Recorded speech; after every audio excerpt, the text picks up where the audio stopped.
The premium SUV segment has no trouble surprising customers. It accomplishes this not only through its exorbitant price but also through the ostentatious status and high level of comfort these SUVs carry. The BMW X7 has done a great job of representing the market.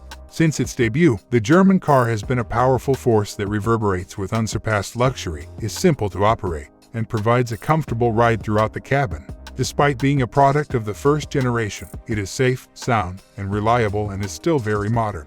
The 2023 GLS class is an SUV that can allow the entire family to experience Mercedes-level luxury while rewarding the driver with surprising agility thanks to its 3 roomy rows of seats. An eerily smooth, 362 horsepower turbocharged inline-6 is the base engine, and it has plenty of power. The GLS's interior is loaded with technological features from Mercedes, including a massive dual-display dashboard that digitizes virtually every aspect of the SUV's interior, from the gauges to the infotainment system. Let's assume that you like both these SUVs, the 2023 BMW X7 and the new 2023 Mercedes GLS-450. You want to buy one of these, and after 5 years of use, you want to sell this vehicle for the maximum benefit.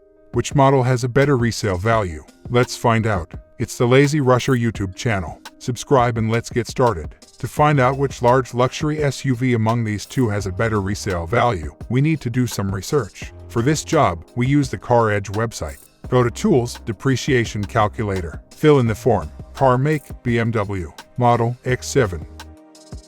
The current vehicle age is set to new. The current estimated MSRP for the xDrive 40i trim is $77,850. Own it for 5 years, annual miles is 12,000. Calculate. After 5 years, a BMW X7 will have a 34% depreciation and a $51,031 5-year resale value. This table displays the anticipated depreciation over the following 5 years. These outcomes apply to cars that travel 12,000 miles annually on average and are in good condition.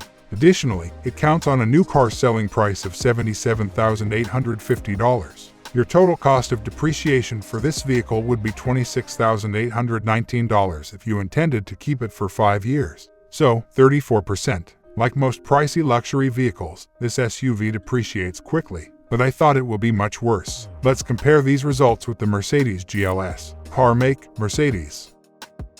Model, GLS class. The current vehicle age is set to new. The current estimated MSRP for the GLS-450 is $81,800. Own it for 5 years, annual miles is 12,000. Calculate. A Mercedes Benz GLS class will lose 62% of its value after 5 years and have a $30,880 resale value. This table displays the expected depreciation over the following 5 years. These outcomes apply to cars that travel 12,000 miles annually on average and are in good condition. Additionally, it counts on a new car selling price of $81,800. Your total cost of depreciation for this vehicle, if you intend to keep it for 5 years, would be $50,920. To be honest, I didn't expect that huge depreciation level for the Mercedes. But let's make some conclusions. Look at these two tables. BMW's value after 5 years will decrease by 34%, and its resale value will be $51,031. Mercedes GLS 450 will lose way more. It will depreciate by 62% and will keep its resale value at the $30,880 mark. If you want to make a wise purchase and like both of these car models, you should go with BMW.